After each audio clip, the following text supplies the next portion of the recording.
Acton. Hey, George. How are you? I'm good. I'm a little worn out, but I'm happy. She's worn out. She's been working out. I've been working out. Working my body now. Let's work my mind. Let's do it. What are we doing today? We are going to talk about women of a certain age. What is that age? I think we're in it. I think we've hit that. My mother tells this great story about how when I was young, I think she was probably in her 30s or maybe just very early 40s, and I called her middle-aged, and she thought that was hilarious. That 30s was middle-aged? Or just like, yeah, I think the idea of being middle-aged was insulting because it implies you're old. Oh. But like, if you live 80 years, your 40s is middle-aged, right? Is. Yeah. Right. I'm happy to be in my 40s. Exactly. Which, yeah. So what are your thoughts about getting older? That's our first things first question. Yes. Well, I've actually never been afraid of getting older, as far as I can remember. And especially since I became a mother and have kind of come to terms with how my body changes in ways that are perfectly natural and out of my control. Like pregnancy, childbirth, breastfeeding, postpartum recovery, all of those processes that I went through, that are so mammalian and animal, and you just have to go along for the ride. Like, I think that in some way prepared me for aging, which is a natural biological process outside of my control. You can try to resist it, or you can kind of gracefully accept it and metabolize it. And so I have practice at recognizing myself as part of an ancient process that has the reins, that I don't have the reins. And I think that oriented me towards aging such that I've been primed to look for its benefits and not be afraid of it. I actually felt kind of proud when I found my first gray hair. I did still pluck it, but I was like, oh, wow, okay, this is starting, like I've earned this. You have earned it. There's this proverb, I don't know if you've heard of the gray head is a crown of glory or splendor, it's found in the way of righteousness. And I've always loved that. I hope I can be one of those women who doesn't dye her hair but keeps it gray. I've known some women who just have beautiful gray hair and they rock it and look perfectly comfortable in it. And I want to do that.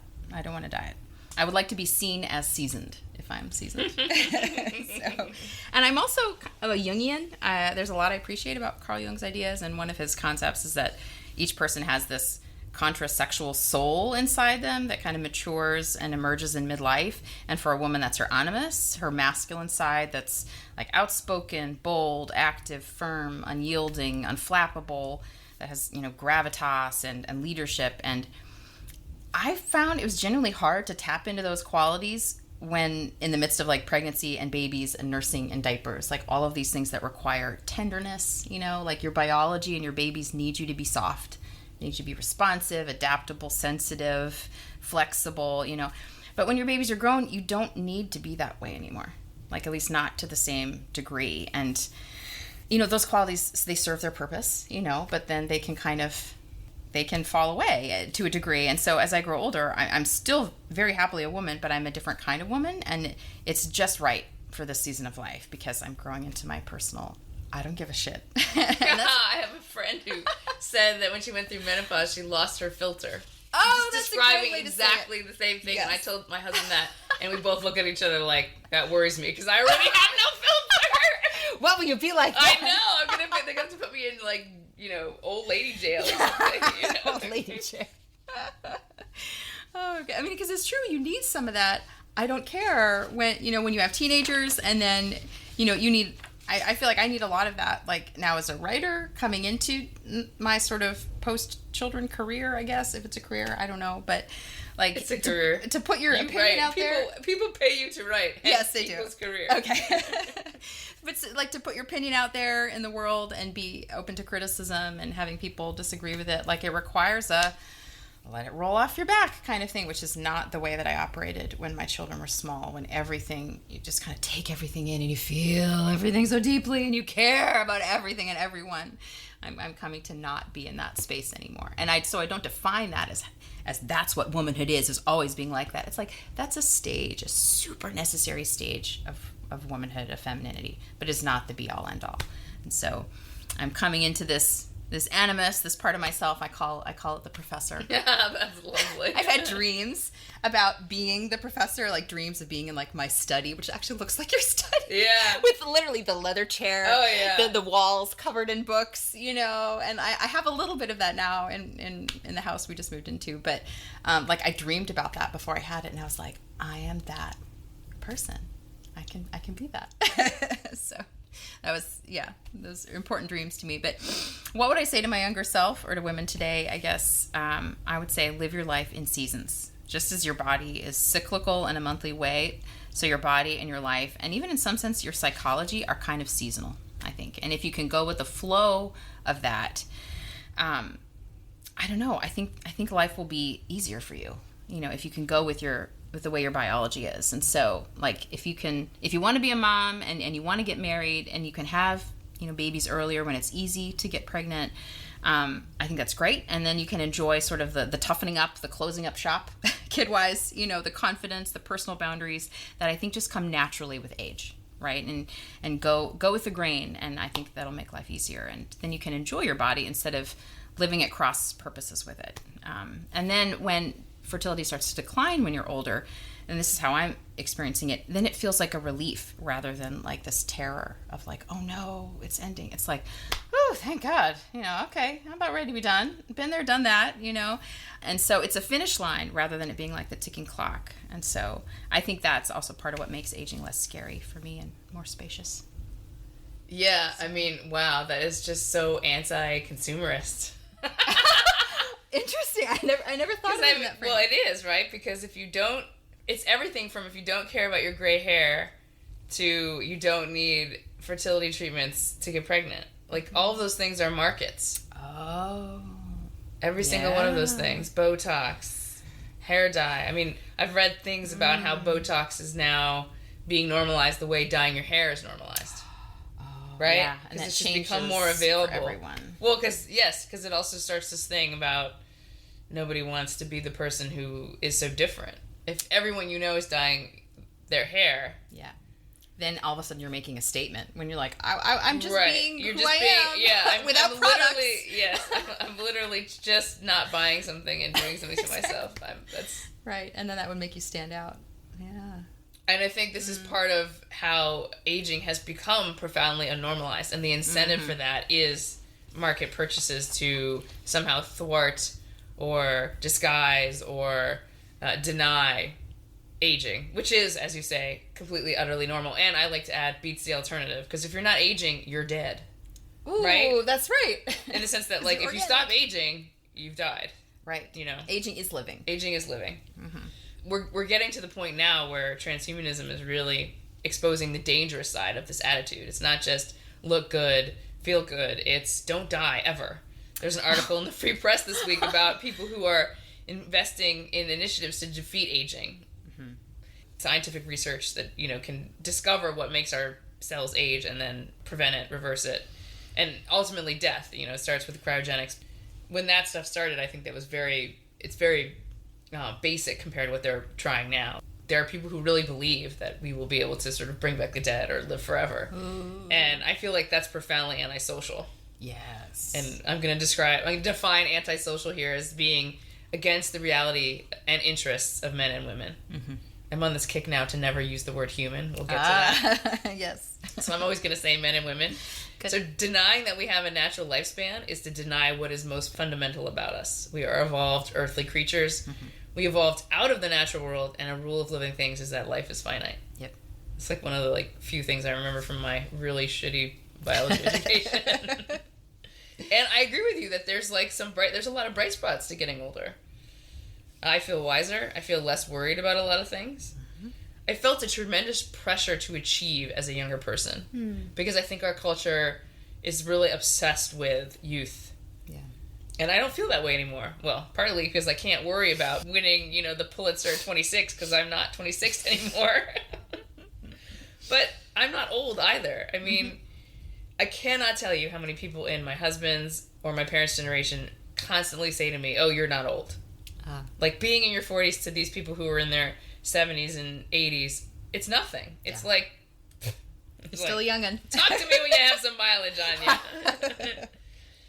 So it's only our youth-obsessed culture that promotes this idea that anyone, well, specifically women, are irrelevant after 40. Mm-hmm. And I think the data proves that older people tend to be happier. And because they're wiser, because they tend to be calmer, more stable, more mature. I used to think I was really smart and wise in my 20s, but I was still pretty stupid. And that's not to say that youth isn't a wonderful, incredible thing, but it's not the end-all, be-all of life. Right. And young people can't see this because they've only ever been young. Right. But when you get to be 80 or 90-something, you see clearly that youth was just the beginning of your life. Mm-hmm. So I think I would tell my younger self this thing. This is just the beginning. There's no need to cram in an entire lifetime of knowledge for success or relationships into what is just the opening chapter. And this goes back to what we've been talking about. Like, why are we worried? Why are women worried that they need to set up a career in their 20s? To the detriment of their own fertility and ability to partner find. Because if we know that men are attracted to young women because there is a baked in, fertility aspect to attraction. Mm-hmm. If you wait till your 30s to get married, although I did, but I married someone older. Do as I say, not as I do. Exactly. Do as I say, don't do what I did. It doesn't really make a lot of sense not to lock that in those years. There's been this oversized emphasis on women and career in that time frame, which it's cross-purposeful to biology on several levels, not just fertility, but also just attraction. Exactly. Yeah, and it's just the opening chapter. People, you're not going to be young forever no matter what you do. So do what works for youth. That's right. Seasons. You gotta do things in order according to the season. And that probably holds for men too, but for women there's that extra there's that extra layer because your fertility really does change. Yeah. So, we're talking about two books today. We're talking about Hags by Victoria Smith, and we're talking about The Feminine Mystique. This year is the 60th anniversary of that book. That book was published in 1963. Oh, wow. That's crazy. That is. It's had such an enormous impact, and yet times have changed so much. This is my second read through it. And right. My goodness. Yeah. It's really different from what she was describing. It's interesting is that she's trying to argue against something that she couldn't have the knowledge of that would just be sort of a fad. Right. Or a phase. Yeah. Right? We have the data now that shows this period of time she's talking about, basically the 50s and the early 60s, I guess, where a large percentage of American women were marrying very young. I mean, what we would call very young. And having kids, and more importantly, that they were told that women were told that this was the only proper way to be a woman. Mm-hmm. But this was a phase, right? And probably, I would guess, influenced by the effects of the Second World War. Yeah.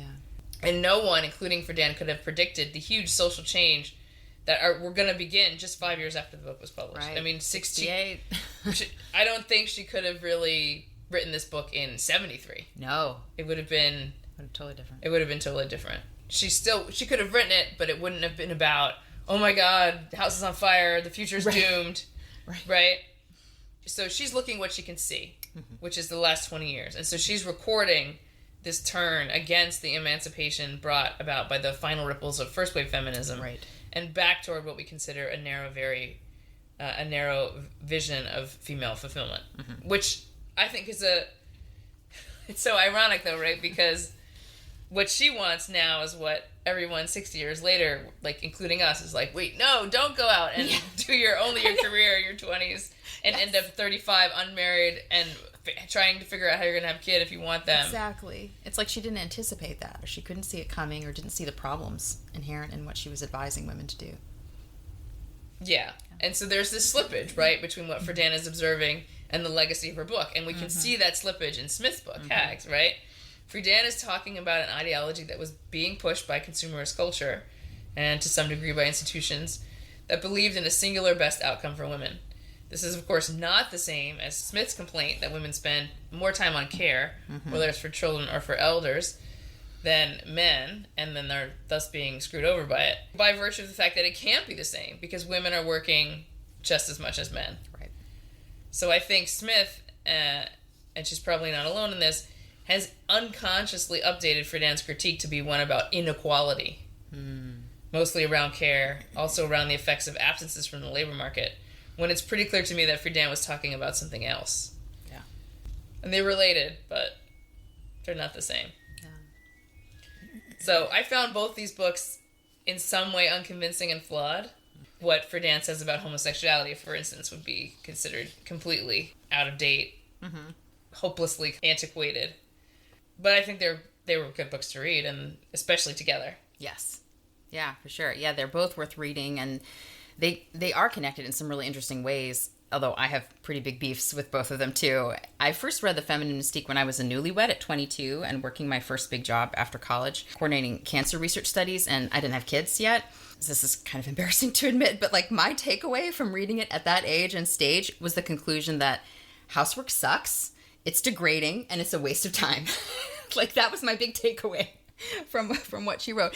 And so my behavior followed suit for a while. I was very careless and disorganized with domestic labor. I didn't have good habits for cleaning up after meals. I would always like leave the dishes in the sink for the next day. You know, I didn't even know that I was supposed to like sweep the kitchen floor each night to get the food off. Like I just had no structure and I didn't care. It wasn't important. Okay. It's because it didn't, it just wasn't important. It didn't matter like the life of the mind or like my work. Was like the real thing. Well, that house was the leftovers. That is an age-old idea that the contemplative life is more valuable than the than the life of the body, than an engaged, flesh-focused life. Mm-hmm.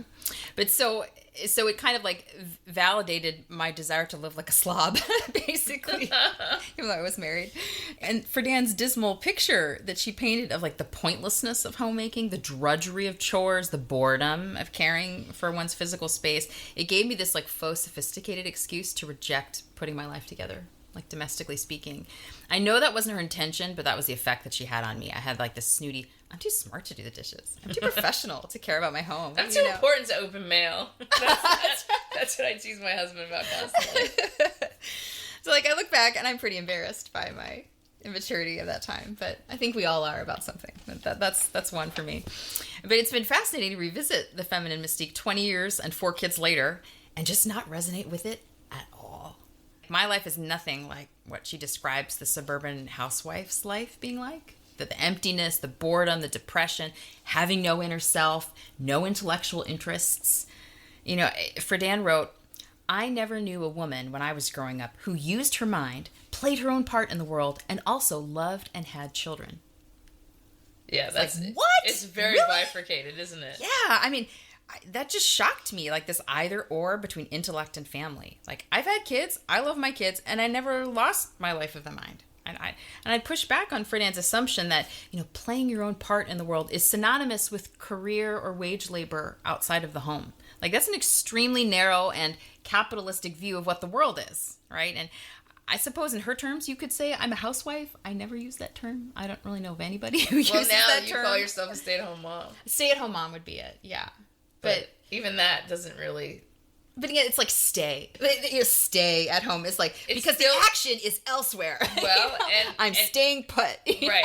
And you could forgive Friedan for thinking that when, you know, almost every single person who had a non-volunteer position in our government was a man. Right. Right. Yeah. Yeah. Right. That's how it was at the time. Yeah. So I can forgive her for thinking like that things were this way. But the housewife that she describes is unrecognizable to me. And so that was just kind of weird to be like, you're describing my life, but you're describing it like it's shit. And it was just kind of a little hard to take. Yeah. You know? Because I mean, like I manage my home and clean it, but I homeschool, I write, I edit, I podcast, I take care of my kids.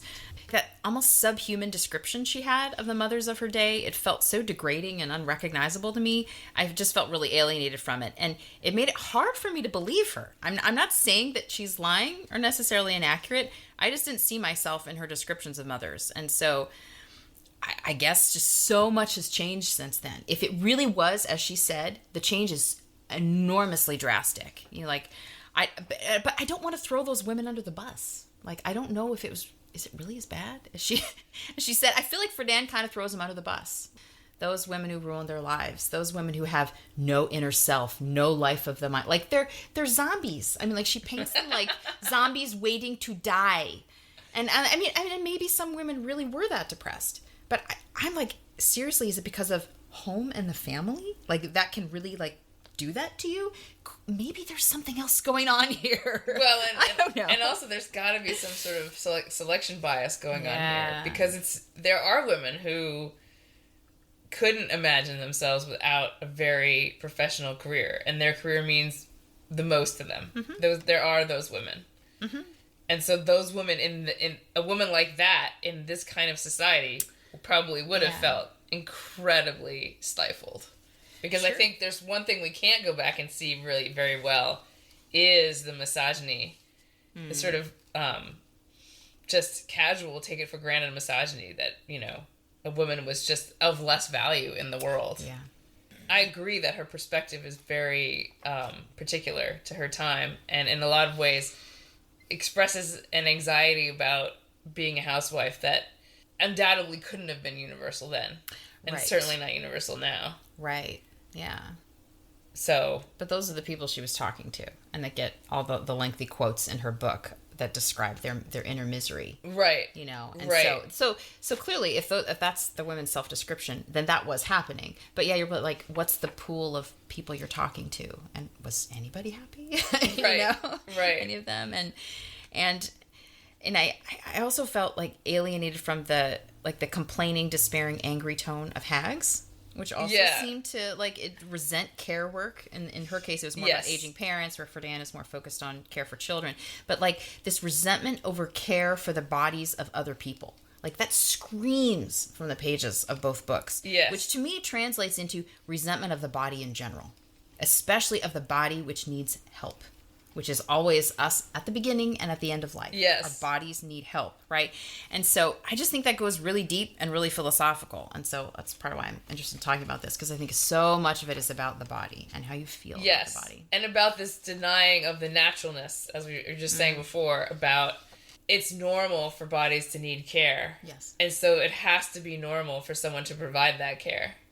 Right. And there's a lot of reluctance in our culture to just accept that it should be women who do that work. Because, I mean, we could work up to this later, but maybe I'll just say the silent part out loud now. If we believe that there is no difference between men and women, then we basically are saying that it's just some sort of crazy accident that women are the ones who birth babies. And we're doing that now in the way that we promote surrogacy, and we basically don't acknowledge there's any specialness to the person who takes care of the baby. To say that it's men and women are the same and it doesn't matter who takes care of the babies, which is what is implicit in Smith's critique, because she's saying, why should women have to do this? And the answer is, because women have to do this. If you don't want to take care of children, don't have children. Yeah. That's what I chose. Yeah. But the idea that you could have a child and then just sort of because that's the thing underlying her critique. Who else is going to do it? Robots? And the answer is always poorer women. Exactly. In a market system. Right? It becomes this hidden class thing. Yeah. Like Mary Harrington says, at the end of the day, somebody somewhere is doing the dishes. And if it's not you, then it's either a robot or you're paying a poor woman to do it. Yeah. So there is no escape. Right. So a lot of this is about this idea of inequality, right? And so I want to start by talking about the term human, because I'm obsessed with the way that this term has now been distorted and even corrupted. It has a corrosive effect on feminist discourse, right? This was the rhetoric of, and purposefully, this was the rhetoric of first and second wave feminism, right? It comes from the feminism's debt to the abolitionist cause. Oh, that's where it comes from. Oh, I didn't. Right? Because it was really easy to, not going to say it was entirely appropriate, but in some cases it might have been, to equate the role of women, the way they were treated, to the way a slave was treated. Because of sort of just the denial of not just rights, but also self-determination. So here's Friedan, here's a first quote, Friedan talking about first wavers. The feminists had only one model, one image, one vision of a full and free human being, man. For until very recently, only men, though not all men, had the freedom and education necessary to realize their full abilities to pioneer and create and discover and map new trails for future generations. Only men had the vote, the freedom to shape the major decisions of society. Only men had the freedom to love and enjoy love and decide for themselves in the eyes of their God the problems of right and wrong. Did women want these freedoms because they wanted to be men? Or did they want them because they also were human? That this is what feminism was all about was seen symbolically by Henrik Ibsen when he said in the play A Doll's House in 1879 that a woman was simply a human being. He struck a new note in literature. Thousands of women in middle-class Europe and America in that Victorian time saw themselves in Nora. And in 1960, almost a century later, millions of American housewives who watched the play on television also saw themselves as they heard Nora say, "I believe that before all else, I am a reasonable human being, just as you are." So let's start with the heart of this quote that I read. Did women want these freedoms because they wanted to be men, or did they want them because they also were human? So this is the beginning, I think, of the erasure of sexual difference in the pursuit of rights. And maybe that's because I didn't grow up feeling less fully human than men, which is, I think, something we have to acknowledge, at least, Yep. even if we're going to strenuously argue against this use of language. Yeah, I also didn't grow up feeling less fully human than men. So it's hard for me to resonate with that call. I mean, I was always aware of the difference, but it never struck me as a competitive difference, as a matter of like haves and have-nots. I think the tricky thing is that, yes, both men and women exist within the overarching category of human, but there is no simply human person. There is no disembodied or generically bodied person. And while intersex conditions and disorders of sexual development are real, non-binary is not a thing. No generic people. Okay, we're either male humans or female humans. And so while I agree with the framework of human rights that all people deserve, when it comes to embodied realities like safety, like sexuality, we cannot hide behind the generically human. The framework of human rights works great at the level of the mind and human reason, which is what Friedan is trying to emphasize. It works at the level of highly educated white-collar work, right? But it breaks down when you get to the body and to the realities of blue-collar work, Exactly. which is what Mary Harrington talks about in Feminism Against Progress. So human equality in terms of reason, it's great for women. Human equality in terms of the body is terrible for women, and it's dangerous. I think non-binary is ridiculous, too. If we were to try to steel man that argument, what's behind it is, I don't want you to type me. Like, I don't want you to say, oh, you're female, so you would be better at this, this, and the other. Even if in the aggregate, in the most sex-equal countries, the paradise in Scandinavia, they find that women and men are more likely to, their career choices are going to be more sex segregated. And I feel like that's because the social safety net there eliminates the need for women to choose a career that is more male associated and therefore more remunerative. So if you can have a great life being a teacher or being a tech person, you're like, oh, if the money is equal, I might as well go work with people. Right. Which I feel more satisfied by, for example. Right. Because what's happening is, you'll take a historical figure like Joan of Arc, and people will be like, oh, she was trans, or she was non-binary, because she's not, right? So it's, if you say, the steel man argument is, don't prejudge me, but what actually is happening with that rhetoric is it's basically saying, oh, you can't be female. The only people who obey these stereotypes are women. Yeah. So therefore, anyone who displayed any deviance from those is no longer female. Right. It's narrowing and gutting the category of female. Right. And like, oh, we'll take this one. We'll take that one. We'll take Joan of Arc. It's like, no, you don't get to take those. Right. Those are women. Right. And woman is a diverse category. Right. And so this idea of rights, right? So besides having rights, what men have, or maybe better said, as Friedan actually acknowledged, some men, right? Because this is really a class issue at its heart. Men have what Friedan calls the privilege of self-actualization. This is a really important term, I think, for what's going on both then and now. Yes. So men of this certain class are not expected to do what women, who are stuck home with the kids, are told is not for them, right? So again, the word human comes up here. She's talking about Maslow. Professor Maslow found in his study that self-actualizing people invariably have a commitment, a sense of mission in life that makes them live in a very large human world, a frame of reference beyond privatism and preoccupation with the petty details of daily life. I mean, ouch! Petty details of daily life. That's classism and sexism rolled into a neat little phrase. So pithy. Yeah, it's so pithy. But this is the consistent complaint of feminism, right? Mm-hmm. Here's Smith recounting how she believed that overturning the inequality in the domestic sphere was the goal of feminism, and an achievable one at that. Like many women of my generation, I didn't think housework or child and elder care would be disproportionately loaded onto women by the time I reached middle age. The injustice of this had already been pointed out back in 1963 when Betty Friedan identified, quote, the problem that has no name.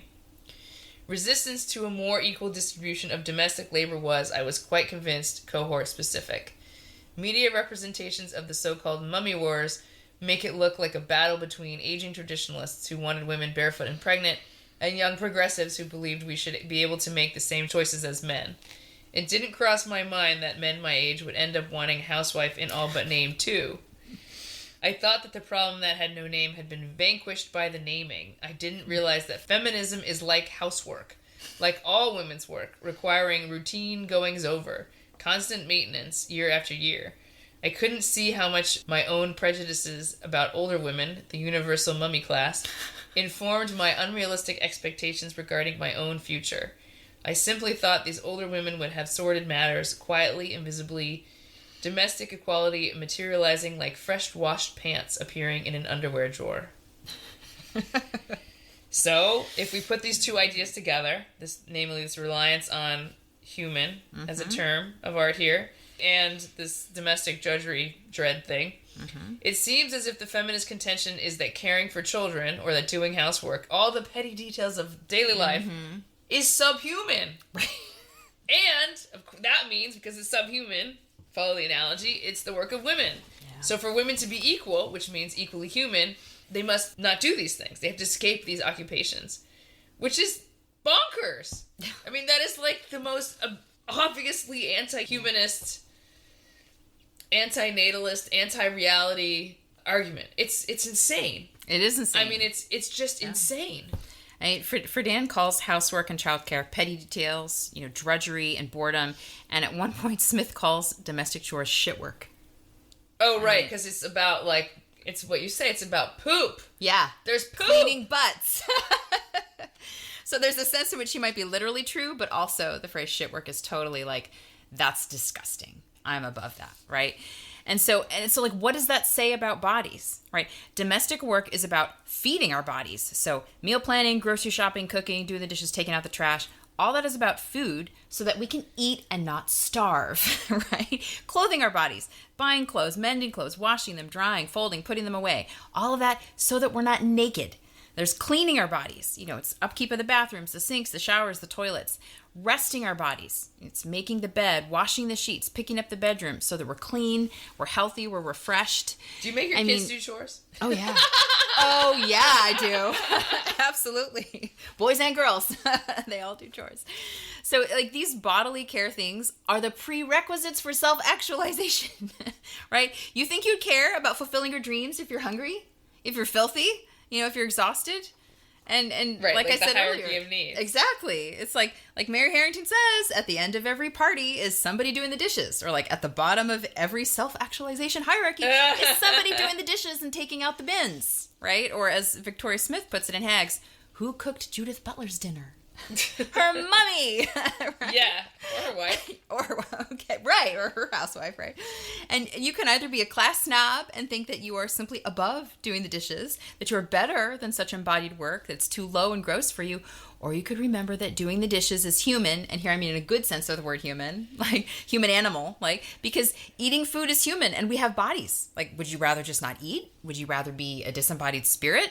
Yeah, I mean, some people would. They want to upload their minds to the cloud. Well, yeah. There is this long-term, long-standing, it's Descartes. It's the Cartesian divide. Right, I think, therefore I am. Yeah. Smith has this great line in Hags where she says, second-wave feminism deconstructed the housewife, but didn't get rid of the housework.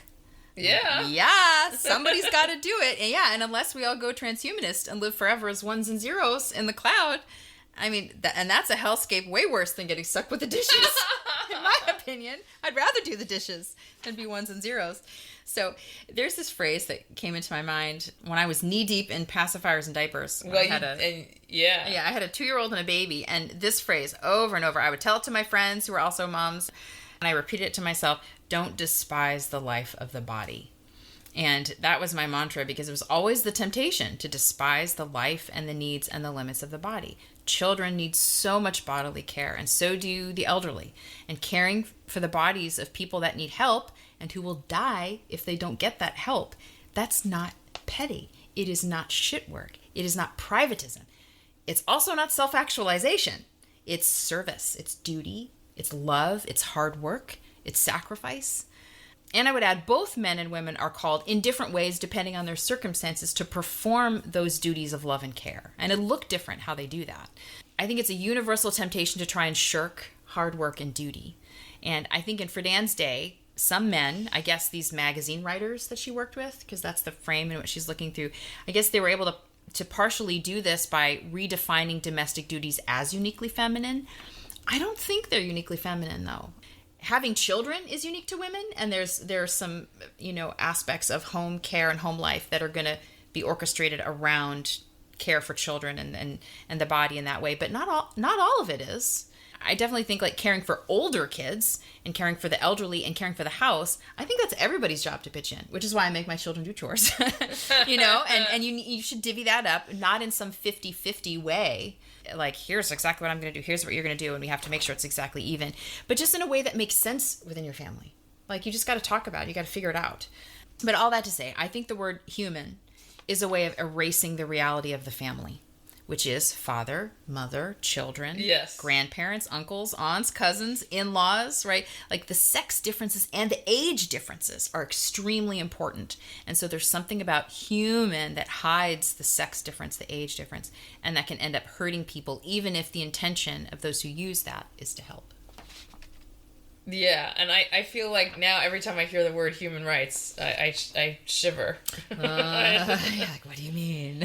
I mean, it's being deployed against women's rights. If it once meant human as being equal to men, it's obviously now being used to erase sex distinction. And if you don't have sex, you have no sex-based rights. So this is the intent, I think, of the mantra, trans rights are human rights. Mm-hmm. Every single defense of a man wanting to say, be admitted to women's sports starts with the seemingly innocuous plea, I'm a human being. Mm-hmm. Which is true. You're a homo sapiens. I get it. But what's really below that, it's an emotional appeal to kindness that hides the crafty erasure of sex-based rights. It says, don't look at the details. Mm-hmm. Just do what I say. Because I'm human. I'm just like you. Uh-huh. So that's the way it gets turned back on itself. The functional notion of human rights, which used to have a claim, a useful claim. I mean, it was used in the abolition of slavery. It was used in early women's rights, women's suffrage. It was used in the civil rights. I mean, remember those iconic posters like I am a man? Yes. Yeah. Right? Mm-hmm. Which is, it's notable that it says, those claims, I think, were very specific, where human was doing a certain kind of work. It was trying to say that everyone belongs to the class of men and women. We should treat all members of that class the way we treat some members of that class. Okay. But now it's a cover for this men's rights movement, a sexual rights movement. Yeah. Because it says, I'm human, so you have to do everything I say, because I'm human. Mm. And the justification for ignoring sexual difference and asymmetries that result from male-female difference is precisely, we're all just human beings. Yeah. So Friedan might have fallen into this trap unaware, but it seems pretty clear to me that this is the end game, the inevitable end game of equating men with human and human with self-actualized. Yeah. And I just think that making women human doesn't elevate them, it erases them. Yeah. Yeah, I agree with you. And I have some skepticism, too, about this idea of self-actualization. First, how is it different from just plain old selfishness? And why does self-actualization seem to imply independence, disconnection, breaking away from the home, breaking away from relationships and duties of care?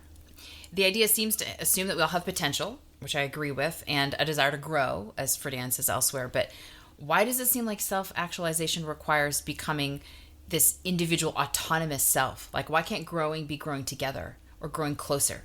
Like, why can't I fulfill my potential through synthesizing, through weaving things together rather than through, as she says, pioneering and discovering? Why does it have to be realized in some sense against the reality of the home and family? Right? There's this competitive framing to it. There's this beautiful poem by Rilke that I love. It begins like this: she who reconciles the ill-matched threads of her life and weaves them gratefully into a single cloth. And it goes on from there to describe this woman's relationship with God. But I just love that beginning. This weaving, this reconciling, it's connecting. It takes what comes and then it makes it beautiful, which is a different way of becoming oneself and becoming whole. And it's a way that feels more grounded to me than like rejecting familial obligation through, Friedan's idea of self-actualization. Well, self-actualization is deny the body, live the life of the mind. Yeah. Yeah, but then you're losing yourself. Why is your body and yourself different? Like, right. You are your body. And, well, that's where, that's exactly what's being contested in with this idea of cross-sex fantasy, right? It's, no, I'm whoever I say I am. Right. And the body is just one more canvas where I express it. And there's a set of services now that I can buy for my body. We talked about this before, the idea that puberty isn't natural, right? It's you can opt out because it's your right as a human being to self-actualize by going against nature. It's scary because it's always worse for women whenever these things whenever these things become popular. It's always worse for women. Yeah. And I think, to the extent that feminists continue to obsess over this distinction between earning and caring, between career and home, between self-fulfillment and drudgery, this instinct, this impulse to somehow remove this injustice it's only going to create more female erasure. Yeah. And that's the sort of certain irony there, right? Because women like Smith are openly against this gender woo. And she talks a lot about how, like, a lot of the book actually makes these good points. We'll talk with some of which we'll get to later about how, it's middle-aged women who are being labeled as bigots because they don't acknowledge trans women or women. Mm-hmm. But so if they're calling out this exploitation of domestic inequality, they're still playing into the hands of the gender Borg because it forwards this fantasy that if we can only unfemale ourselves, right? And that's what young women do who they say puberty doesn't suit me. Right. Right? Yep. They're trying to unfemale themselves. The idea there is we won't be victims of what she calls a form of theft, transferring leisure time, opportunities, and material resources from one sex class to another. Yeah.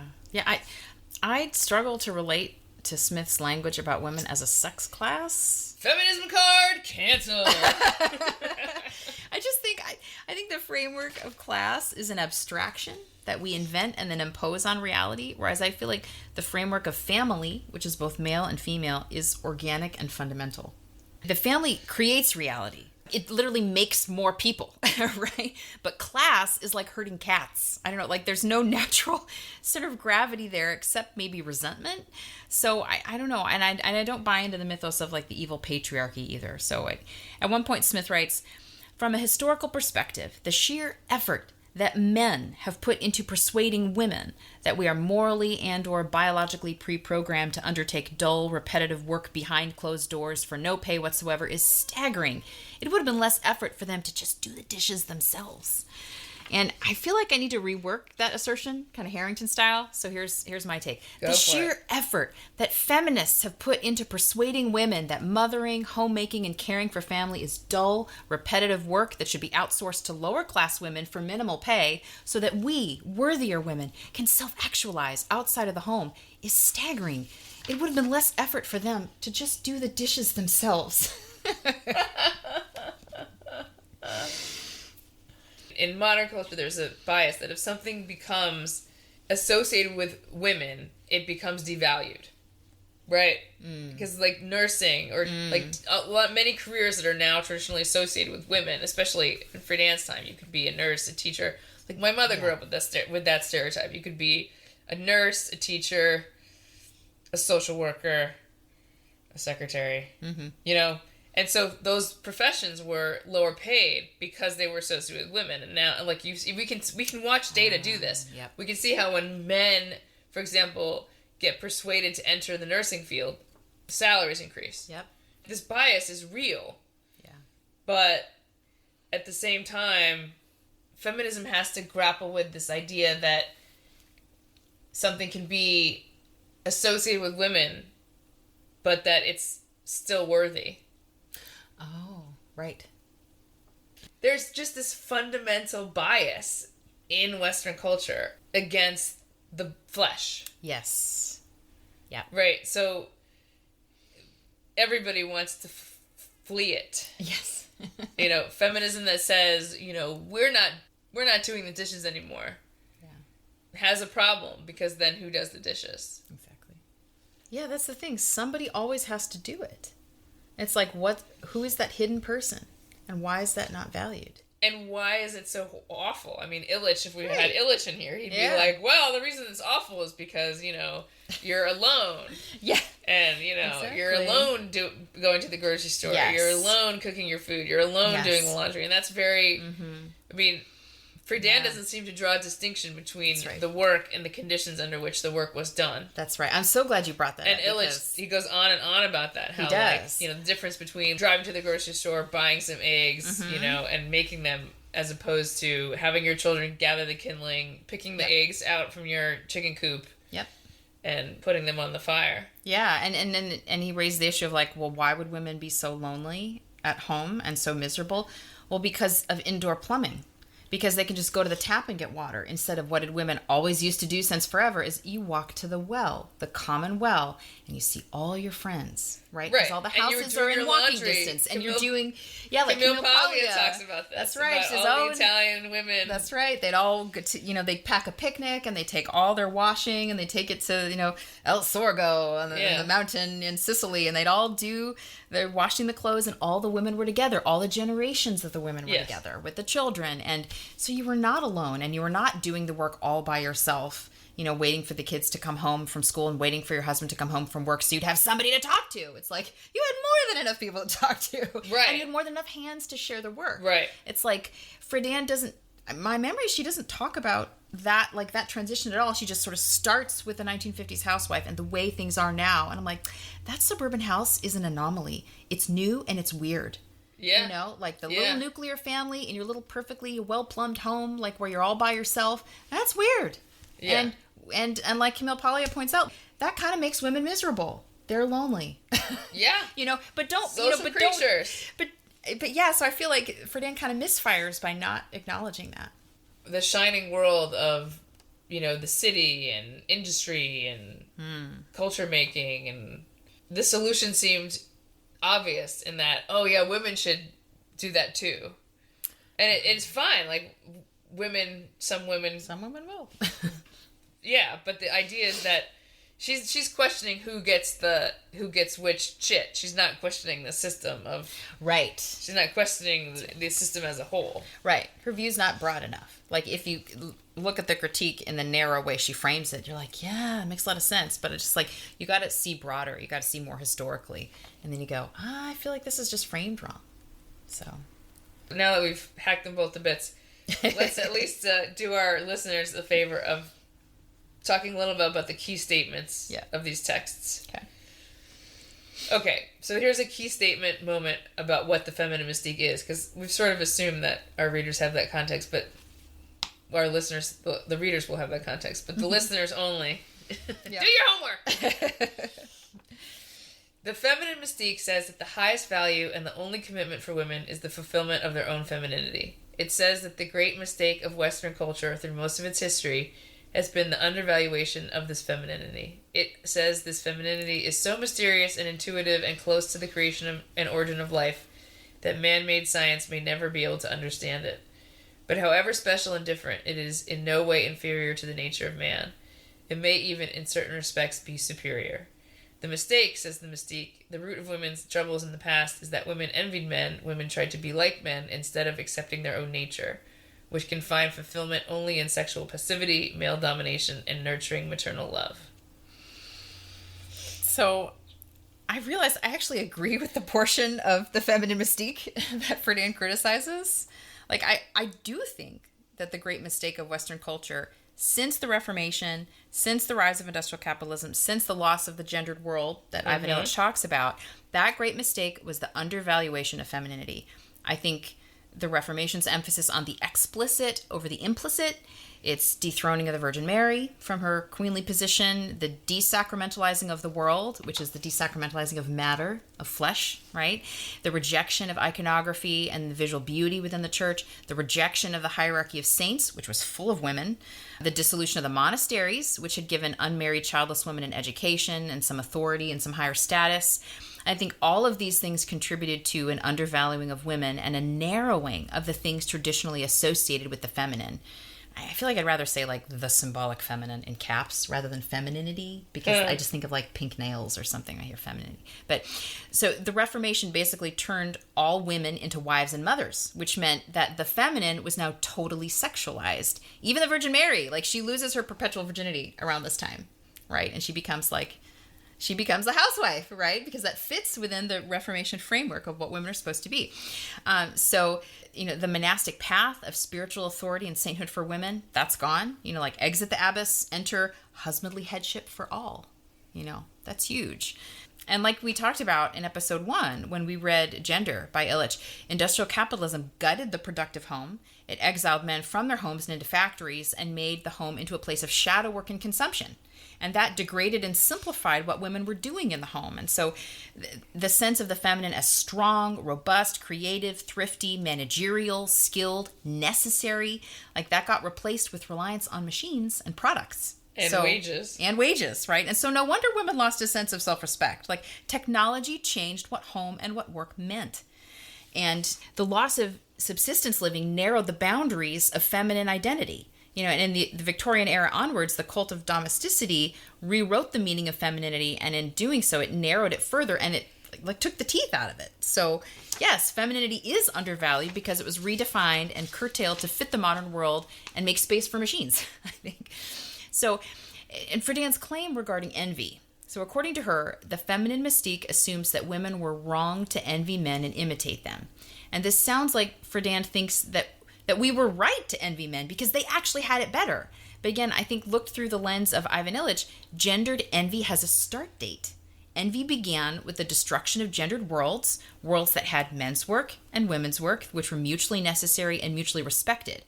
And then that got replaced with capitalism's human worker, which is generic. And now men and women both compete for unisex jobs out of the house, and they both try to avoid shadow work in the house. So the envy is real, but the envy is new. Women envy men when the world of women is dismantled and replaced with neutered humans. So when people are viewed interchangeably, it's usually women who get the short end of the stick. Jeez Louise. Yeah. It's interesting because the backlash against gender, some people take the notion that there are no genders. Someone like Billboard Chris, I don't know if you've ever seen him online. He's this Canadian dad who goes around and he stands out. Actually, yes, Billboard Chris. Yeah. And he's like, there are two sexes and no genders. And I understand why he's saying that. He's saying gender identity is dumb. And that's true. I agree. But I think that historically it's clear that there are two genders because everything used to be associated with one or the other gender. Yes. Yeah. Gender is the instantiation of sex in culture. Yes. So if sex is real and your culture is embracing that reality, the way that culture instantiates that reality in itself is what we call gender. Right. Or what's Illich. Illich just convinced me on that. Oh, yeah. Yep. I buy it. The gender critical people want to get rid of gender altogether because the way it's been redefined has caused so much harm. Mm-hmm. And of course, feminists don't want to say that there's men's work and women's work because that would be unfair. Uh-huh. If there are no genders, then you can't honor sex and culture. Then you're really back to the same point, which is that men and women are the same. Yeah, we're just and you humans. Can't be a feminist and think that men and women are the same. No.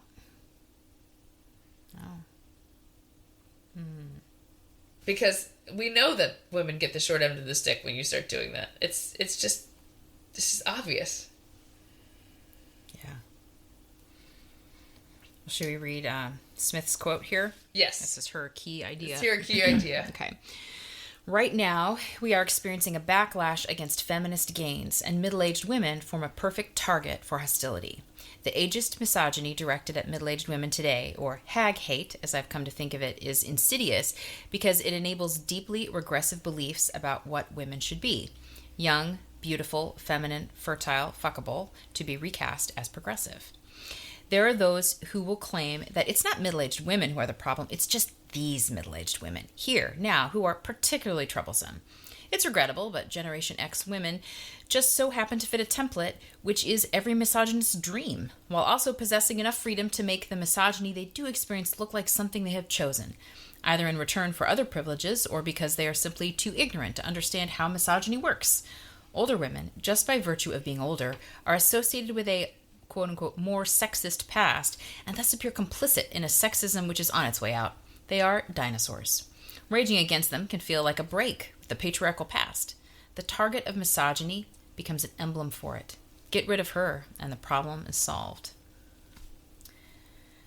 So with this quote, I have a harder time knowing how to respond because neither side of the argument, like the young feminists and the old hag feminists, like neither is familiar to me because I don't really identify with either camp because I wasn't raised inside a feminist milieu, right? Like, so I feel like I'm looking on from the outside and I'm saddened and frustrated with both sides. But I feel like that argument between those two sides is more part of your liberal upbringing. So maybe you can shed more light on, like, what is that in-house fight?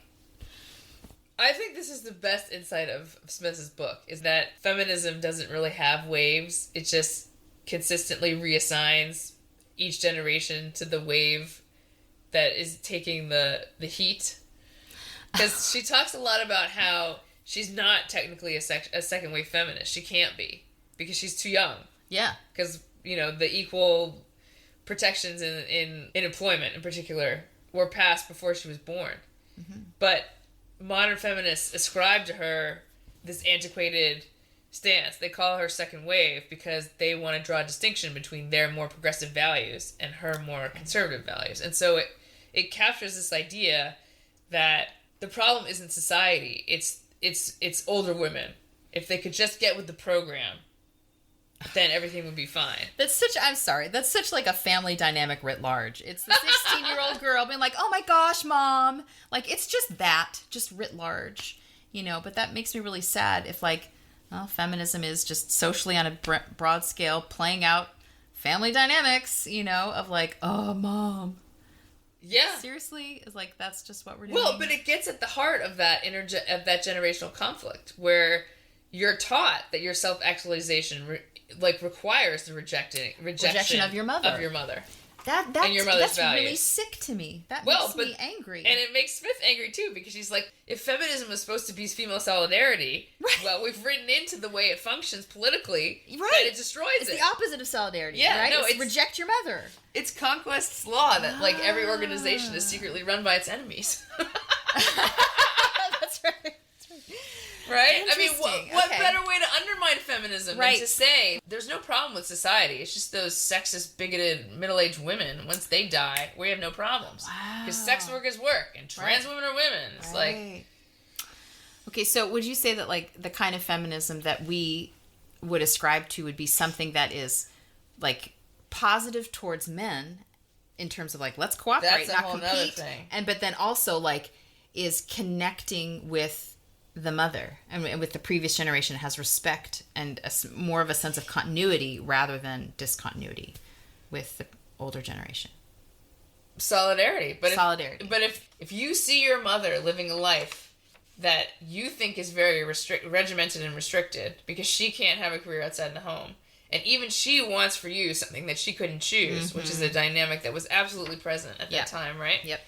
So you're absolutely going to believe that the key to progress is the abandonment of the model that you grew up with. You're absolutely going to think that. No, it's just astonishing how the dynamic of Smith's generation is how she grew up thinking that the problem of domestic labor would be solved. Today's, younger feminists definitely think that if we could just get rid of these dinosaurs... Because that's the rhetoric being thrown around against women who don't believe that trans women are women. That is the rhetoric. You're the TERFs. You're the dinosaurs. Yeah, you're the dinosaurs. Like your ideas are out of date. It's funny because it goes back to what we were first talking about. It goes, there's an obsession with youth. Yeah. Because youth is where the progress is. Yeah. Let's talk about this self-actualization narrative. This is the part that made me want to compare these books because you can see what a culture wanted from people by the way the narratives it pushes. So this was at the core of the research that Friedan did for her book. I sat for many days in the New York Public Library going back through bound volumes of American women's magazines for the last 20 years. I found a change in the image of the American woman and in the boundaries of the women's world as sharp and puzzling as the changes revealed in cores of ocean sediment. In 1939, the heroines of women's magazine stories were not always young, but in a certain sense they were younger than their fictional counterparts today. They were young in the same way that the American hero has always been young. They were new women, creating with a gay, determined spirit a new identity for women, a life of their own. There was an aura about them of becoming, of moving into a future that was going to be different from the past. The majority of heroines in the 4 major women's magazines were career women, happily, proudly, adventurously, attractively career women, who loved and were loved by men, and the spirit, courage, independence, determination, the strength of character they showed in their work as nurses, teachers, artists, actresses, copywriters, saleswomen were part of their charm. There was a definite aura that their individuality was something to be admired, not unattractive to men, that men were drawn to them as much for their spirit and character as for their looks. And of course, then she contrasts this with what happened in the 50s, where the magazines were like completely about domesticity and totally excluded all mention of the outside world. All about the baby and getting the man, keeping the man, and being kind of being this a sort good of homemaker. infantile femininity of like, God help me, I can't do it. It's just very passive, very silly. It was very narrow. It was embarrassing, very narrow. Yeah. But I mean, probably not any more shallow than women's magazines are today. Yeah, it's just a different. I mean, God help the archaeologists who are going to use that to judge our world. Oh gosh, yeah, and I know it might be kind of snobby of me, but I was an English major, so I guess I get to say this, but I'm generally pretty skeptical of the value of magazine fiction. I mean, a narrative of self-actualization written for a magazine is probably going to be propaganda of one kind or another. Undoubtedly. It's either propaganda for career or propaganda for family making, but it's not literature. And Friedan likes the propaganda narratives of career women from the 1930s. She likes it a lot better. But she despises like the homey, shallow, catch and keep it man twaddle in the magazines of her day. Okay, but it's still all twaddle. In my opinion, I'm like, go read a book and get a real heroine. Jane Eyre, Shakespeare's Beatrice, Fantine from Les Mis, Joan March, Elizabeth Bennet, Margaret Hale, Anne of Green Gables, Dorothea Brooke, Helen Graham, Amy Dorrit. I mean, heck, even Anna Karenina or Lady Macbeth. Like, better a villain than propaganda, I think. So women should be reading real literature in which female characters are deep and multifaceted, tragic, victorious, complicated, you name it. But it kind of makes my skin crawl to hear Friedan like wax on about career girls. It just feels really myopic and modern rather than universal and real, the way that real literature and women in real literature are. They're so complicated. Mothers are not. It's complex. And so I don't see the sort of the magazine stuff that she's talking about as being different, from the housewife fluff. I just think it's the other side of the coin. Interesting. Opinion. But, I mean, it is fascinating on some level how, if the 1930s literature or, were more willing to sort of, to indulge this, even if they're both fantasies, to indulge the fantasy of a sort of heroic kind of woman, a more active kind of woman, how quickly that was just sort of put up in smoke after the war. I mean, that's right. The men came home and then... poof, it just flipped. Right. I mean, that it worked out nicely, right? Because you get first wave feminism, and then, you get these women who have these different ideas about their role in the world, and then you get the war, where that came in super handy, because, it was this coalescing of a economy, a wartime economy that needed them to Rosie the participate. Riveter. Yeah. And sort of backstory, a feminist backstory that, we could definitely do this. I mean, that worked out quite handily. Yeah. I guess I find it intriguing because I feel like the narratives, young women don't learn from literature. They learn from this dreck. Yeah. Because I feel like so much of what... Because I think we both agree that, you know, this idea that you can opt out of puberty and be a man is completely spread by, you know, non-literature culture. It's spread on the internet. Online stuff rather than magazines, per se. But Tumblr is the women's magazine equivalent. There you go. Yeah. So it was because it was the thing that everyone was doing. Well, right. Not everyone, but the people. Right. And you can take a few minutes and just dive right in and rather than like, oh, I have to concentrate and sit and read a book for. Right. Yeah. Right. Even silly ideas have real impact, I guess is what the conclusion I've come to. Oh, that just makes me so sad. Like the idealist in me just crumbles to pieces when I hear that. It's true. It's true, but it just though. makes me really... Because I hate to face that. Yeah, dumb ideas can have a lot of currency. Yeah. Yeah. I mean, the reason that so many young people are adopting one of these alphabet identities is because they want to belong. While the identity thing may be new, the need to belong is the same. Yeah. It's an identical urge. It's the same urge. That's right. But it's become so, again, isolated, like detached from the body and detached from family and detached from religion in a way. You lose touch with all of those things. Like those used to be the core of what gave people an identity. Well, here's my family. Like here's my sex body. This kind of gives me a trajectory. Here's the faith I'm a part of and the cultural traditions we have, you know. It grounds you. And so they're just completely ungrounded and untethered into just pure mind online. It's like, good luck finding some kind of stable identity floating in the void of the internet. Right. I was listening to Gender A Wider Lens, and they were interviewing Eliza Mongreen. I was listening to that this morning. Oh, okay. So good. She talks about how when you go online now, and of course this is not our experience because we're not teenagers, being online as a teenager means being asked the question, what is your gender? Like, you can't avoid it.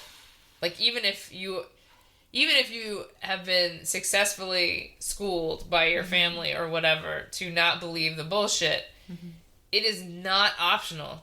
Like, engaging online means engaging with that issue. Right. And both sexes are vulnerable to the idea of, you know, the what if. Like, you know, if being a man means you're toxic, why wouldn't you opt to present yourself as a woman online? Or if being a woman online means that creepy men sexually harass you, why wouldn't you want to, you know? And so, and on one level that seems pretty harmless, but on another level, if you spend a lot of time engaging in that modality where you've chosen to present yourself for whatever reason as a different way, you might actually believe it. Wow. Because I don't understand how any horny teenager can think they're the opposite sex, because they're feeling those feelings as that sex because they're that sex. Right. Right. It just requires an immense disconnection from embodiment. Yes. But I mean, if you're on your phone all the time. Yeah. Maybe that's... Yeah. And I think the other thing about this is so interesting is that data about these trends, about more people coming out as transgender, it's solely among the young. And partly is that because they're... So there's a lot of parts to that. One is, the obvious part is they're more online. They're more, they're more online in those contexts where this question is not avoidable. But you know what I think another part of it is? It's because they're healthy. Because youth is correlate in most cases with health. So you can ignore your body? You can't ignore your body because it's not making you hurt all the time. Yes, yeah. You get older and your stuff starts to go a little skewy. And you're like, you gotta call the doctor because, your body's telling you, I'm here. Right. Yeah. Yeah. No, younger people are healthy. That's right. They really don't live in their body in that way. They're not constantly called back to be like, oh, that's right. This hurts. Yeah. Or this is not working right. Yeah. Do you know Corinna Cohn? Of course. Heterodorks. Heterodorks. That's great. Heterodorks. Yeah, so I guess I can say he, because he wants people to use the pronouns that they actually want to use. He doesn't dictate. So I'll say he's a transgender woman, sort of. Transsexual. I think I would say. I think he transed at like 19, 20, before something ever like having that. had. He's a gay man who Right. went Who through never had a transition partner. in the naive assumption that he wasn't supposed to be gay. But he was pretty like removed from connection with his body. He described himself at like 13 or whatever, like really uncomfortable with himself, disgusted with his body, online a lot, and then and starting to kind of stew in these possible trans ideas, right? Like, oh, I'd rather be a woman. And then there's some connection. I don't know. It was a family member, or an uncle, or something. He went on this like Boy Scouts trip. Yes, and it was like were you listening to the same podcast? It was like a week or two where he's like got a huge rucksack on his back. And the rucksack is like digging holes in his flesh. That's because right. Those are uncomfortable back then. Exactly. Like, and so he's got all this pain, but he's like getting like. He was not athletic at all, so he's like getting wiry and he's getting into his body and he's doing this hard physical stuff all the time. He says when he came back from that, he had quite a few weeks of he wasn't in that trans space anymore. He was in his body. He felt like a boy, and he was a boy, and he was glad about it. But then he got back into online and he just kind of fell like again. And I was like, wow, that's so meaningful and deep, like that, to reconnect with your body like that. Even if there was nothing like sexual about doing those experiences, right? It wasn't, but just getting back in touch with his body in that physically hard work, hard labor way enabled him to be a little more comfortable with his sex, with his sexuality. I was like, whoa, that's super meaningful. Right, and I mean, if you took away their phones, then they couldn't escape, and everyone knows what that feels like. Oh yeah. So like you do sort of forget about your body when you're watching television, or like you do disengage. Yeah. And that feeling can feel like relief. But then if you get stuck in that, like, I need to feel exactly the way I feel, I need my body to represent this feeling that I only have in my mind. Well, that's what a mess. Yeah. I didn't read the article because I don't pay for the New York Times anymore, but I saw the headline. Oh, I could send stuff to you. Maybe you could send me this. Maybe you read it. But it was this article saying like, oh, we acknowledge that like social media and the internet is bad for youth, except for LGBTQ youth. They really need it. And I'm like, it's for this exact reason. Yes, they need it because it facilitates the disembodiment and that, and getting into this total headspace away from reality. It's like, oh, it's bad for everybody else except y'all? Really? Yeah. Like, I just like, oh, come on. That's special pleading right there. Well, and it's also it's very revealing. It's backwards because the idea of that is saying you need people who are like you. But I mean, if 40% of younger people are identifying as alphabet soup, I mean, like, it's true that if you're gay, your pool of people who are also gay is going to be a smaller subset of the population. You're going to be a minority population. That's true. Yeah. This whole thing that we're in comes out of this idea that in the internet, to find light. So you don't feel like a minority anymore. So you can, like, be yourself, quote unquote, because of course the idea is that the victim narrative basis of all this is like, the outer world, the real world is hostile to you. So you need to retreat from the real world to find acceptance. But, I mean... But the internet world is not like a solace to this identity you already have. It's creating an identity that wouldn't have been there. Well, except and also, they're not going to cook your meals or bring you flowers. Exactly. Mommy's going to do that. Yeah. Yeah. No, they don't. Yeah. That's right. It's not a real community. It's not a real community. Because it doesn't have body. Right. It doesn't... I mean, this idea that you can be truly seen by someone that you've never met physically in person. Risky idea. Yeah. Risky idea. Yeah. That's a big problem. Did you see the article about somatic therapy? Yes, also in the Times, in the magazine. So good. Right? So good. Yep. Because, oh right, I did send that to you. Getting back in this touch idea, with your like, that you can heal the mind by... I mean, that is like every... You'd think that the penetration of Eastern spiritualism in the West would have sort of... that wouldn't be still so new. But it's also old. Like, I'm like, this is the sacramentality that we lost. Like, this is what sacraments and, spiritual practices and liturgy is, right? It's the involvement of the body in religious experience, where they're wholly one, they're connected. So it's like we have it, it's indigenous to Western culture. We've got our own, True. We've just kind of Protestant-wise, you kind of pulled away from that into into our lovely, sermon headspace where it's all about the ideas, which is kind of like talk therapy. Let's just talk. Let's get lots of words and we'll get better. It's like, no. How about some somatic therapy? How about kneeling? How about processing? How about bowing? How about, Interesting. get your body involved, right? Like, how about no more Zoom church? How about COVID is over? Get your butt off the couch and go to church, Like, yeah. Yeah. No, that is...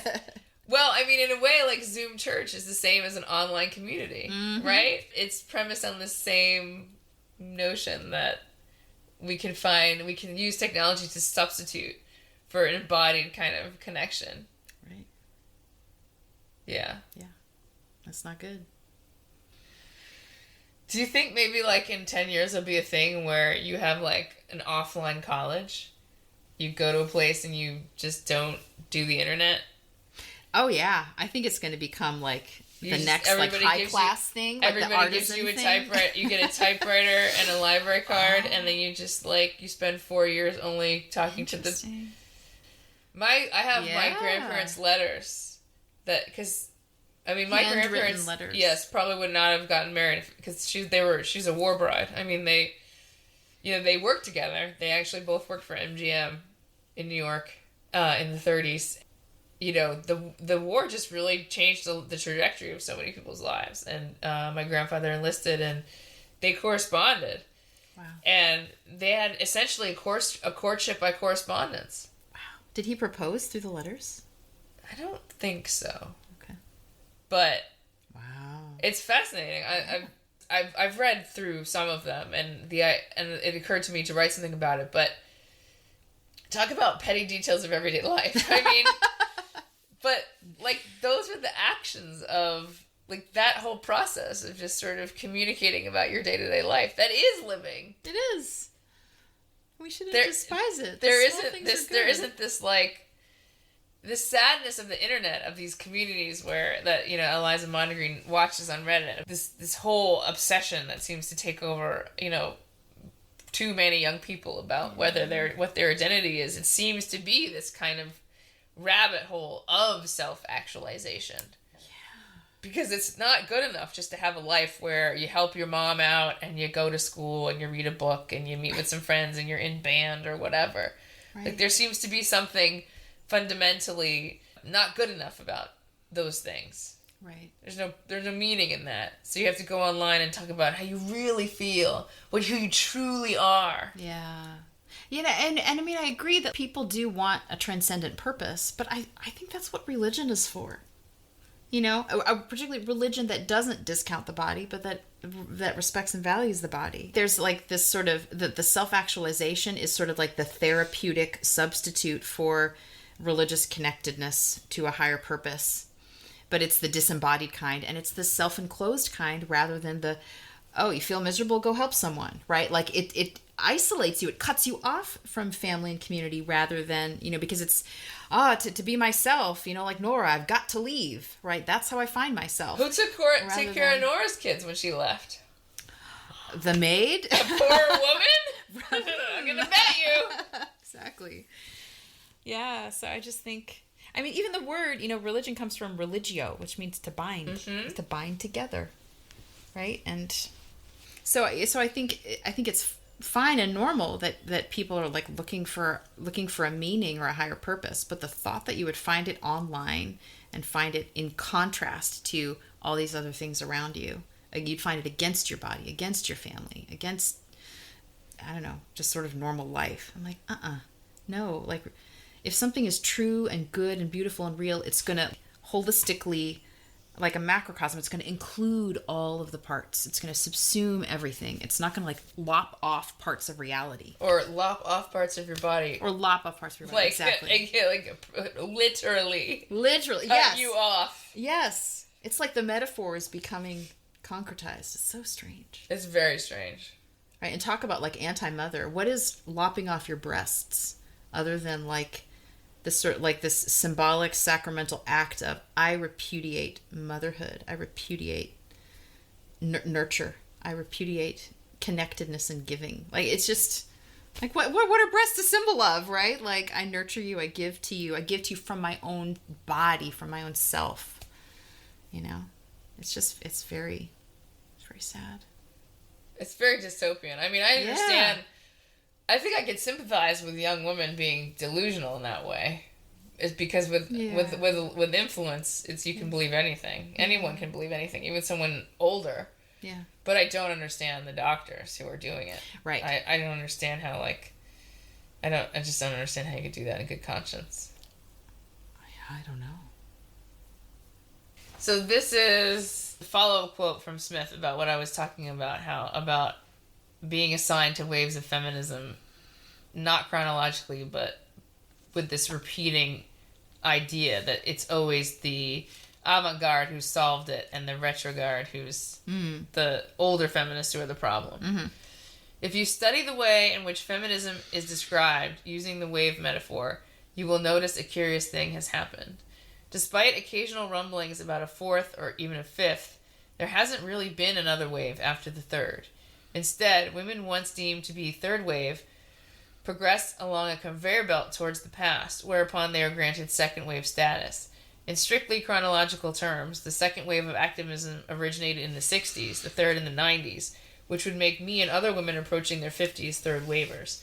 However, as Astrid Henry notes in her 2004 book, Not My Mother's Sister, quote, while Generation X ages, the third wave remains young, unhinging the relationship between the two terms. It would appear then that third wave suggests a particular politics is the province of the young, end quote. Whether or not it is an honor to age into second wave status depends on your perspective. Having done none of the work, I'm rather taken with the idea of being able to shove my girl power t-shirt into the back of the drawer and claim responsibility for legislation that had nothing whatsoever to do with me. To others, such as at the time of writing, 87,000 people favoring a tweet which declares both feminism and COVID-19 to have, quote, problematic second waves, it might appear less flattering. Either way, I'm not a second wave feminist. I'm just someone who isn't allowed to be a third wave one anymore because of what experience has done to my body and my perspective. That's the insight that makes this book worthwhile. Yes. Because that is absolutely true. Mm-hmm. Yeah. Yeah, that idolization of youth. And that the idea that you could age out of it. Third wave feminism is what brings you sex positivity, and sex work is real work. And younger women are so much more likely to believe that's true if they grow up in this culture of... Yes. They're right there because they have... All the messaging is telling them, believe this or you're old, which they're not, obviously, right? And also they don't have their own sexual experience, really, to understand what that even signifies, really. That's right. Yeah, they're having pornified sexual experiences because of the way that, that men are. Because it's gotten out of hand. Yeah. Right. Yeah, and my immediate thought was that this means that the movement is just, it's going to lack, third wave feminism will lack wisdom and experience, and so it's going to self-destruct, right? Like it absolutely means that, given the prominence of the pill, I think fewer third wave feminists will end up being mothers, and so I think a women's movement that doesn't have a maternal perspective in it somewhere is going to be blind to certain important parts of reality, because I think that being a mother does change you, and it makes you aware of certain things you wouldn't be aware of before. And growing older changes you, and it makes you aware of things, right? Things open up. And so if you cut out the maternal perspective and you cut out the older woman perspective, like, okay, good luck. Like, crash and burn is coming. It can't. We are really literally making the case for a cabal of enemies running feminism. But, that is the point. Because if you cut off young women from the vice of their elders, they can just be co-opted to, support... Which is what's happening. Yeah. To support if your feminism doesn't include trans women, you're not really feminist. I mean, that is the dogma of third wave feminism now. That is the dogma. Wow. And, as we're going to talk about next time, sex work is normalized. It is normalized. It is reasonable now for a young woman to consider OnlyFans, or this thing I sent you about these sugar daddy sites. Oh. It's normalized. Bring back stigma. Yeah. That'd be a great placard to hold. Bring back stigma. Yeah, and it's great. It's crazy because I sound like this, I sound like Matt Walsh when I say that. And you are not Matt and Walsh. I'm not Matt Walsh.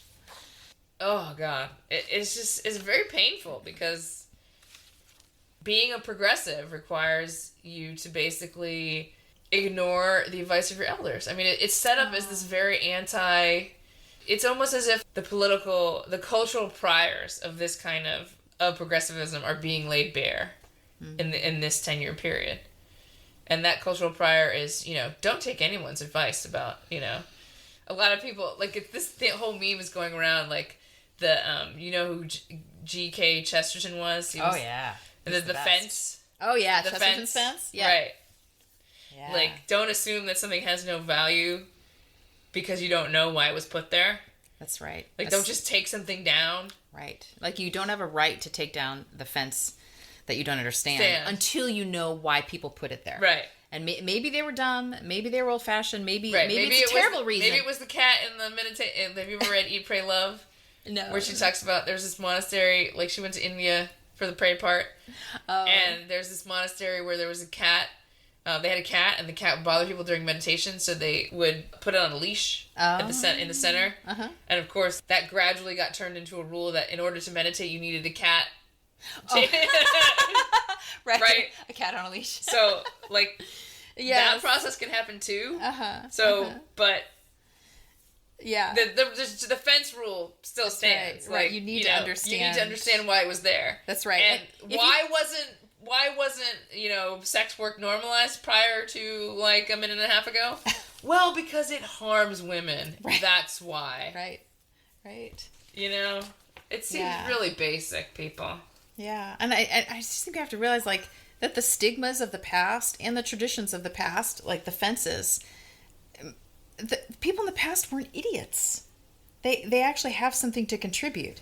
And you have to at least understand it before you just dispense with it. Right, but that's the whole thing about progress. Oh, those people were bigoted, and because the people of the past embraced slavery and racism, and that's really where this... Right. That's so where that comes in. You just throw out the whole past to make sure you don't get like a little speck of racism on you anywhere. Right. It's like everything's right. Right. Yeah. No, it absolutely works that way. Yeah. No, it's like we're obsessed with this, you do you, as if no harm can come of you doing you. Oh, gracious. Right? Yeah. Thank God that I can't do me all the time. I like That'd be terrible for my family and friends if I did me all the time. Yeah. Wow. Yeah. All right. Hyperbole in feminism leads to female erasure. Let's quote for Dan here. You want to read it for us? Sure. She says, "It is not an exaggeration to call the stagnating state of millions of American housewives a sickness, a disease in the shape of a progressively weaker core of human self that is being handed down to their sons and daughters at a time when the dehumanizing aspects of modern mass culture make it necessary for men and women to have a strong core of self, strong enough to retain human individuality through the frightening, unpredictable pressures of our changing environment. The strength of women is not the cause, but the cure for this sickness. Only when women are permitted to use their full strength, to grow to their full capacities, can the feminine mystique be shattered and the progressive dehumanization of their children be stopped. And most women can no longer use their full strength, grow to their full human capacity as housewives. It is urgent to understand how the very condition of being a housewife can create a sense of emptiness, non-existence, nothingness in women. There are aspects of the housewife role that make it almost impossible for a woman of adult intelligence to retain a sense of human identity, the firm core of self or I, without which a human being, man or woman, is not truly alive." Sorry, I have to hold back a little vomit. It gets worse. Okay. "For women of ability in America today, I am convinced there is something about the housewife state itself that is dangerous. In a sense that is not as far-fetched as it sounds. The women who adjust as housewives, who grow up wanting to be just a housewife, are in as much danger as the millions who walked to their own death in the concentration camps, and the millions more who refused to believe that the concentration camps existed." So that is a quote from Fernand, and that is I'm writing a piece about this for Zibaldone Good. about because This rhetoric, this like comparison of your whatever you think is unjust to compare it to Nazi concentration camps, obviously not new. This is 60 years. Yeah. 60 years ago. I don't know if you saw that British Cycling decided trans women have to compete in the open or male category. And they won't be allowed to compete as women because they're not women. Hello, obviousness. One of the cyclists, his name's Emily Bridges, he wrote a screed in which he called this genocide. Oh, gosh. Right? So this, there we go. This temptation is not new. This temptation is super old. And this hyperbole is exactly... This is how, like, you achieve escape velocity from, like, the terms of reality, which you originally start out with. Whatever you think of depressed, Quaalude popping housewives, to compare that to a concentration camp is a little much. Yeah. I know, like, when you begin a statement with, it's not an exaggeration. Like, I'm not going to tell you that, blah, blah, blah. Right, exactly. Like, you're about to hear an exaggeration. So for Dan, becoming a housewife is dangerous. It's like walking into a concentration camp. I mean... That is strong language, especially for a woman who was Jewish. I looked it up. She was Jewish. And it's not like she didn't know what that meant. But I just can't help feeling like she's engaging in a lot of projection because she was very unhappy as a housewife. But she wasn't a housewife. She was. Only. She's a journalist. She wrote a book. Yeah, well, she did. But she, I guess, experienced enough of mothering and housewifery to feel like, gotta get out. And she gave up her fellowship and... She was going to get this really big fellowship, and her fiance was kind of like, oh, I'll never have something as good as you. And she's like, okay, we'll do your thing, honey. And she kind of like gave up this, I think, potential like PhD in psychology or like this career she could have gone into. And then she went into magazines instead. And so I think she viewed that as kind of like, I didn't fulfill my potential. And I didn't fulfill it for a man.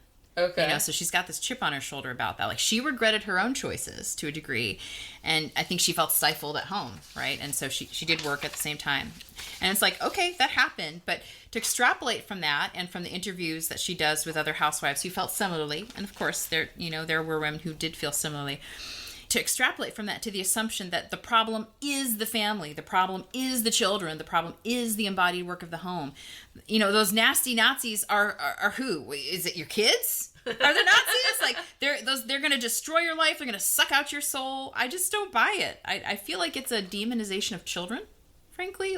It reminds me of the same kind of language that's used about pregnancy by some really ardent pro-choice people who kind of frame the fetus as this parasite, as this intruder, right? Like, I've totally heard that language. This thief who's going to steal all your joy and steal all your opportunities in life, and so it's like a matter of survival and self-actualization to abort the baby, right? Like, I feel like this is just a continuation, or it's in continuity with that same attitude. Like, they're out and about, they're running around, you can't abort them, but you could get away from them. And because they might be out to get you. I don't know, it's just really weird. It's very, I don't know, it feels kind of Freudian to me. Like, why do you think your children are trying to kill you? I don't know. Like, I think any framework that pits a woman against her children, whether they're in utero or in your home, I think it's sick. I think it's ideological because it takes what is genuinely natural. Like, family formation happens. It's natural.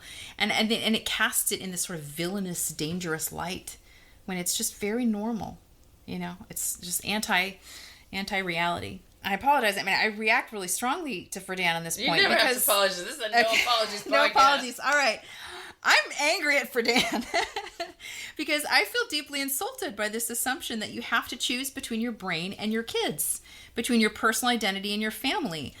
I just want to give a little personal example that's more on the cheerful, hopeful side to counter this kind of concentration camp mentality from Friedan and her dire warnings. It's sort of abandon hope, all ye who enter family life, When my twins were still in diapers, my husband bought me a book, and it was this anniversary gift, and it was called A History of Western Philosophy and Theology. It's this big, fat book. I love big, fat books. It was great. I was thrilled. It's a fascinating book. And he also gave me this perfect anniversary card to go with it that had 2 zombies on the cover, and the man zombie's chasing the woman zombie with flowers. And inside the card says, I love you for your brains. And it was perfect because here I am double nursing twins, double fisting it, nursing babies. I'm in the thick of all that maternal stuff. And he gave me this gift of this super intellectual book and I love you for your brains. And it's those things coexist in my family and they always have. And that feels so normal to me. I don't know. So I just can't recognize this total death of the mind that Friedan goes on about. I don't recognize it. So maybe I'm the singular exception to her hellscape of home life. I don't think I am. I don't share her priors. I don't think you discover or forge your identity by solitariness, by individuality. I think our identities are always negotiated in relationship with other people, right? Like we all participate in identifying one another. And to bring it forward to today's problems, I think that Friedan's assumption that identity is individually and personally discovered, regardless of what others think, and against the norm, and in contrast to the family, I think that's a perfect setup for gender woo. Of course. And like where gender identity is forcing itself onto and into families through the act of confused teenagers who are defining themselves against the body, against the family who raised them. They're forging and finding a path for themselves, but it doesn't look like what Friedan thought it would look like. Right, and they're literally attitude. Throwing off the names that their family gave them. Yeah. That's crazy to no longer identify, to say, Mom, Dad, I reject the name you gave me, I'm going to call myself something else. Yeah. It just seems like otherworldly level of disintegration. Yeah, there you go, disintegration. And I feel like Friedan is encouraging women to pursue a path of disintegration. In a way, like she's saying, you can't hold these things together. You can't have them at the same time. You stay home, you're going to be a blank. You're going to want to die. Yeah. I mean, she really frames it that way. And she's like, there's this whole part of the book where she talks about like, once you're not fertile, like once you have your last kid, maybe you have your last kid at 40. If you go there, have a late baby. After 40, because you're not having children anymore, you're just curling up and ready to die. Right. You're just an empty shell of a person. You're a crust. Like what is this? That I don't feel like the leftovers. I feel like a whole new part of my life is opening up before me. Right. I'm super excited about that. Right. So I'm just like, wow. Yeah. No, and I think what you're describing is the slippage between the feminine mystique as an attitude and the feminine mystique as a life choice. Because I think it's entirely possible that you have raised 4 kids and you haven't really worked outside the home in a way that Friedan views as the sort of core of self-actualization. Right. But at the same time, you have done all that in an environment and in a society and a marriage and a family that views women's intellectual curiosity as equal to that of men's. Absolutely. Maybe part of what we're missing is that it was this attitude that was pervasive that changed so much of that experience. Friedan didn't have a way for her desire to be validated, even if she did make because it is all choices, right? It's all trade-offs in the end. Maybe the real rub wasn't to steel man her, I guess, or steel woman her, I guess. Maybe like Friedan has been taken too literally. So maybe what you're benefiting from is the idea that the attitude has totally changed. Maybe Nora's husband should have given her a big thick book. Exactly. I don't know. And then maybe she wouldn't have left home. You've been like, Nora, I love you for your brains. Brains, yeah. Right? Again, it's like, I have a wonderful husband, I feel so supported, and I had a father who encouraged my intellectual interests, and so I just never saw family as being in opposition to those things. But apparently in Friedan's day, in that social milieu, women were fed twaddle in magazines and thought that's, over and over she used this phrase like, that's all they can handle. That the men in the magazine world thought women can't handle ideas. They don't want big ideas. I'm like, ideas are my love language. My husband shows me he loves me by like, hey, I read this interesting thing today. I'm like, ooh, tell me more. Like, yeah, exactly. That's my love language. So it's true. So the attitude has changed. I know so many other mothers who have lots of other outside interests in things that they do and are involved in, and those totally mesh in today's world. So something did change, and maybe if like we take Friedan with a grain of salt, but take this idea of don't give up the life of your mind, but discard the idea that family and mind are in competition, or separate the idea of the life of the mind from a career. Like that's the part that I do not get, because if somebody wants me to pay me to stay home, I am available. Pay me, I'll take it. Not having to go and earn money outside the home does for you a lot. In some ways, I kept reading the book and being like, that sounds fucking great. Like, be at home all day with no obligations? Just set your own schedule? Sign me up! Yeah. Where do I get one of these housewife gigs? What's a little cleaning doing when you can like be thinking, about whatever. Like, I tell you, I do all my chores with with earbuds in. I listen to podcasts thinking all freaking day long. Exactly. It is great. Exactly. Yeah, you're right. Because for Dan, she conflates career with the life of the mind with engagement in the world. Right. She just uses them like interchangeably. I'm like, those are very different things. Very different. And also like even just like having a job is also not the same thing as career. Like most people have jobs. They go to the office. Like they're turning in their TPS reports. They're not like self-actualizing because they're passionate about their work. Like, no, most people are earning a paycheck so they can live, so they can feed their freaking bodies. Yeah. It is that practical for most of us.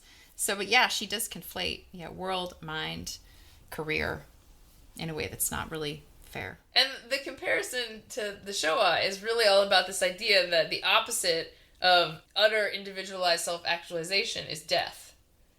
Which is bullshit. Yeah. Yeah. Because it has this way of turning inside out this notion of suffering. Like, it equates taking care of others or being taken care of or having a life in the suburbs with death. Yeah. Like, that's not death. No. Like, that's so natural. That's family. It's being a person in relationship with other people. Well, it's just this idea of suffering. I mean, if that is the epitome of this, is very, very suggestive of something deeply awry. This pro-victim kind of hyperbole. That's sort of what I'm exploring in my piece about this, because you can forgive hyperbole if you know it's. I mean, you can see hyperbole for what it is, but like, what's beneath it? Like, if you can't self-actualize, why is that death? What does that mean about what's left over? I don't think that like early humans were, the unhappy walking around in the, forest or whatever, like, picking up their food for the day. Right. Sounds pretty. What did people do before self-actualization? What was the top? What was at the top of the hierarchy before the self showed up there? Having a full belly, I think. Maybe. Yeah. All right. Final quote here. This is from Hags. In Age-Wise, Margaret Morgenroth Gillette associates a rise in ageism being positioned as a narrative of inevitable decline, set in opposition to moral and political progress narratives. I think there is a similar decline narrative tagged to femaleness, as female people are considered more worthless, sexually, reproductively, and economically than their male peers as they age. Mainstream feminism is, by contrast, a progress narrative. The movement that represents women goes forwards while actual women go backwards, moving even further from the liberated, evolved ideal the older they get. Hence the bizarre chronological fudges and definitional revisions which characterize modern feminism. What is often described as a tension between younger liberal feminism and older radical feminism often comes down to something else. The movement is deemed more worthy than those it represents. Feminism is not an idea, not a body. It's not dragged down by the accumulation of flesh, relationships, and compromise. The end point of this thinking sees femaleness in its entirety being treated as outdated. In a sketch for his Netflix special, Supernature, Ricky Gervais parodied tensions between trans activists and feminists by playing off, quote, the old-fashioned women, the ones with wounds, those fucking dinosaurs, against the new women. Many found the sketch crass, but I think it captured a manifestation of misogyny that is real and has been emerging for quite some time. So she sort of sees it, right? Yep. She sees this built-in kind of, bug. Yep.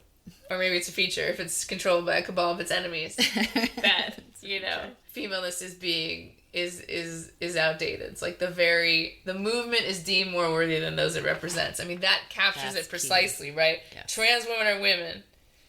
That's basically saying the movement is more worthy than those it represents, because it's supposed to represent women, but it's being made to represent men. That's right. And this claim, I've seen it, various trans women say that they're better women. They're better. Oh yeah, they're doing it better. Women than they're absolutely doing it better. Women. Because guess why they're doing it better? Because they don't have periods. They have pretend periods, right? That's right. They're not actually having babies. They don't have babies, right? They do it better because they're erasing us. Yeah. because femininity obviously isn't being female, right? So who could do femininity better than someone who doesn't also have the burden of the being real female. femaleness to deal with? Yeah. Right. Ooh. And I think it comes back to the body, because there's something about older women and women who've gone through pregnancy and childbirth who just intuitively get the limits of reality, and that progress always comes with trade-offs. And like that reality check of the seasoned female body and intuition is really offensive to progress religion. Right, because they haven't found a way to progress around it. Right. I mean, the only thing they've found a way to do is to, like, let poor women do it. With surrogacy and stuff. No, it's super dystopian. We are living the dystopia. Yeah. What are we doing next time? Well, I think we're going to read, the older book is Sex and the Single Girl. Yes. I think, in conversation with Louise Perry's The Case Against the Sexual Revolution. Case Against the Sexual Revolution. Yeah. When the chickens come home to roost. Yeah. Yeah, that'll be interesting. My joke would be, it's now Sex of the Single Girl. Like. Yeah, that's right. Yep. Yeah. All right. Well, I'll post that reading details soon. thanks for joining us, everybody. Don't be as sad as we are. We're not sad. We'll be okay. See you next time. Bye.